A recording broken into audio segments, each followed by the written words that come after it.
Leave that ketchup, brown sugar, and bacon back in the cupboard, okay? We're not using it today. That's crap. I've never liked that kind of meatloaf.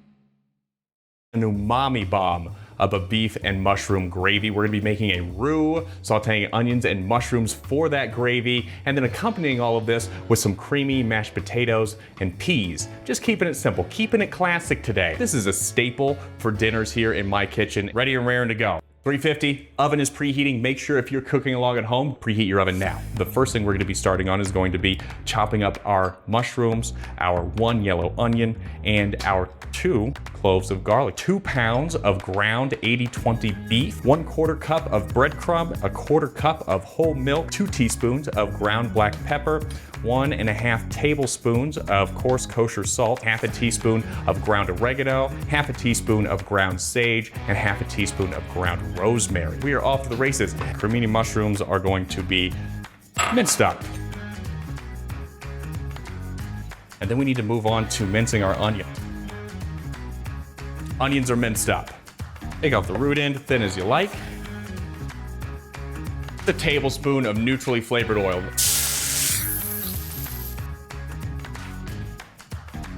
Let's add in our garlic. 1/4 cup of whole milk and 1/4 cup of plain breadcrumbs. This is known as a panada. A panada is anything that helps retain moisture inside of a meat product. Rice can be a panada, potatoes can be a panada, eggs can also be a panada, breadcrumb and milk. This is an example of a panada. The meat, as it cooks, as it gets more cooked, will release that moisture along with the fat into the pan. And so the breadcrumbs help hold that into our meat mixture. And just help to keep this more I'm not allowed to say the M word on stream, per Maggie. Can you say Joyce or Musey? Chris, Musey is way worse than moist. Ugh. Just gave myself shivers saying it. Ugh.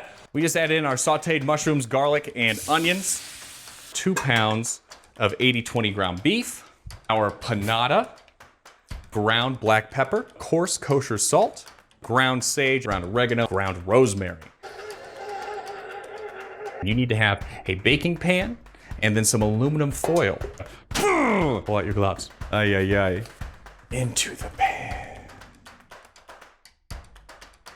With our meatloaf covered, into the oven, 350 degrees Fahrenheit. At 30 minutes, I'm going to check the temperature on our meatloaf. Make sure you have an InstaRead digital thermometer. We want to make sure our meatloaf reaches an internal temperature of 165 degrees Fahrenheit. Ooh, he's so organized. How sexy. Oh, I know. Russet potatoes, 1 medium shallot, 3 tablespoons of butter, 2 tablespoons of coarse kosher salt, 3 cloves of garlic, as well as 3 sprigs of fresh thyme. Now, I mentioned earlier, everybody, that our water is cold here for the potatoes. And the reason is we want these to cook evenly. And if you start your potatoes out in already boiling water, the outside is going to get done before the inside is fully cooked. And then you have mealy potatoes and overcooked potatoes both in the same batch. Put a lid on it. I've got my 10 ounces of milk. Beginning with our shallot, we're going to chunk these up large. 2 cloves of garlic, thyme, butter, and then 2 tablespoons of salt. Back onto the stove on like a low temp. These are going to be the components that are going into our gravy. 4 ounces of cremini mushrooms, 3 tablespoons of butter, 1.5 weight ounces of flour, 2 tablespoons of Worcestershire sauce, 1 medium shallot, 3 cups of beef stock. Mushrooms first. Boy! Shallot. Let's stir this up. 1.5 weight ounces of flour. Now, why am I being so specific about this? Well, we put in 1.5 weight ounces of butter in with our mushrooms and our shallot. A roux, R-O-U-X, is a thickening agent that is measured by weight, not by volume. What weighs more, a pound of bricks or a pound of feathers? Like, it's just gonna take up different amounts of space.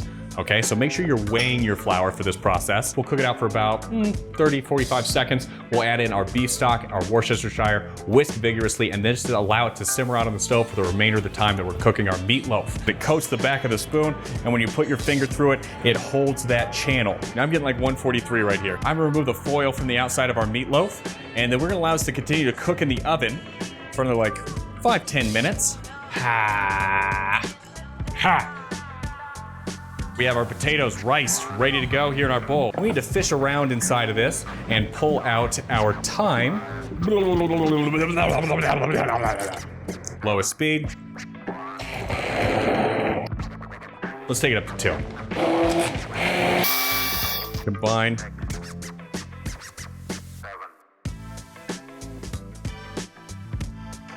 Those are really good. Boom, peas are on. Oh, yes. Cover this to allow it to rest for like the next 15 minutes. Boom, boom, boom. That's all you get, Hover.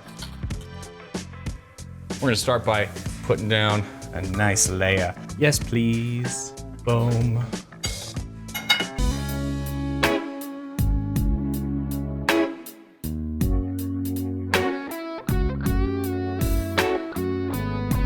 Needs a pile of ketchup on top with a side of sriracha. Get out of here, steak. I've had enough of your crap.